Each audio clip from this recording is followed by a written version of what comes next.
নমস্কার বন্ধুরা, কেমন আছো তোমরা সবাই? আশা করি সবাই খুব ভালো আছো। আমিও খুব ভালো আছি। আজকে তোমাদের সাথে শেয়ার করব ডিম পাতোড়ার রেসিপি। ডিম পাতুরির জন্য যেগুলো লাগবে সেগুলো আমরা নিয়ে নিয়েছি। ধনেপাতা কুচি, পেঁয়াজ কুচি, টমেটো কুচি, আর লাগবে হচ্ছে গিয়ে শুকনো লঙ্কা। শুকনো লঙ্কাটাকেও খুব ভালো করে বেটে নিচ্ছি। শুকনো লঙ্কা বাটা হয়ে গেলে ওই বাটার মধ্যেই আমরা রসুনগুলোকেও বেটে নেব। আমরা একটু ঝাল বেশি খাই, তোমরা তো জানোই, তাই জন্য আমরা শুকনো লঙ্কাটা একটু বেশি পরিমাণেরই নিয়েছি। লঙ্কা বাটা রসুন বাটাও হয়ে গেছে। এইবার আমরা কলা পাতার মধ্যে দিয়ে নিচ্ছি তেল। তেলটাকে ভালো করে মাখিয়ে নিতে হবে। কলা পাতায় বেশি করে তেল দিতে হবে, কারণ নাহলে পরে পোড়া লেগে যেতে পারে। তেল মাখানো কমপ্লিট। এইবার কেটে রাখা আলুর মধ্যে আমরা দিয়ে দেব সরিষার তেল, স্বাদ মতো লবণ দিয়ে দেব। লবণ দেওয়া হয়ে গেলে আমরা দিয়ে দেব হলুদ গুঁড়ো স্বাদ মতো। হলুদ গুঁড়ো দিয়ে দেওয়া হয়ে গেলে আমরা ভালোভাবে মাখিয়ে নেব আলুগুলোকে। মাখিয়ে নেওয়া হয়ে গেছে আমাদের পাতোড়া রান্না। আমার ঠাকুমা শিখেছিল তার শাশুড়ির কাছ থেকে, মানে আমার বড়মার কাছ থেকে, আর আমার মা শিখেছে আমার ঠাকুমার কাছ থেকে।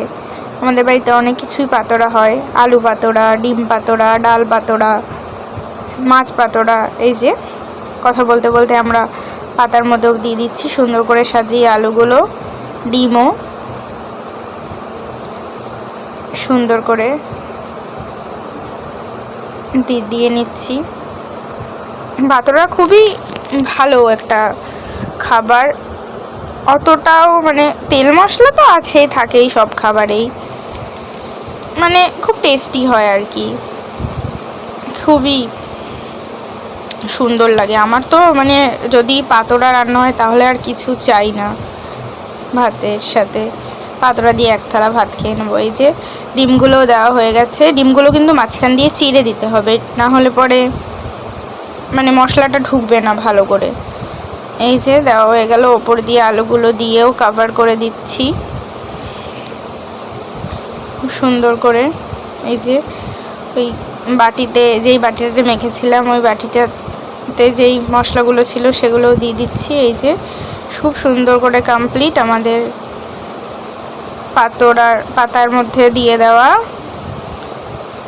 আলুগুলো, ডিমগুলো সব কিছু।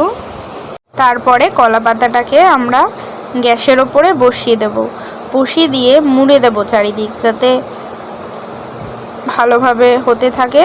এই যে মুড়ে দিল মা, ওপর দিয়ে সাঁড়াশিটা দিয়ে দিল।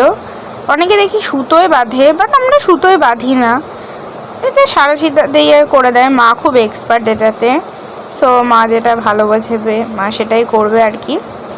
আমরা বসিয়েও দিয়েছি। এই দেখো হচ্ছে। গ্যাসটাকে লো টু মিডিয়াম ফ্লেমে রাখতে হবে। দেখো হয়েও গেছে আমাদের পাতুরি সুন্দরভাবে। এই দেখো, তোমাদের যদি রেসিপিটি ভালো লাগে তাহলে তোমরাও একটু ট্রাই করতে পারো বাড়িতে। আমার ভিডিওটা কেমন লাগলো জানাতে ভুলো না। ভালো লাগলে লাইক, কমেন্ট, শেয়ার, একটা সাবস্ক্রাইব করে দিয়ে বেল আইকনটা অন করে দিয়ে পাশে থেকো। সবাইকে টাটা, বাই।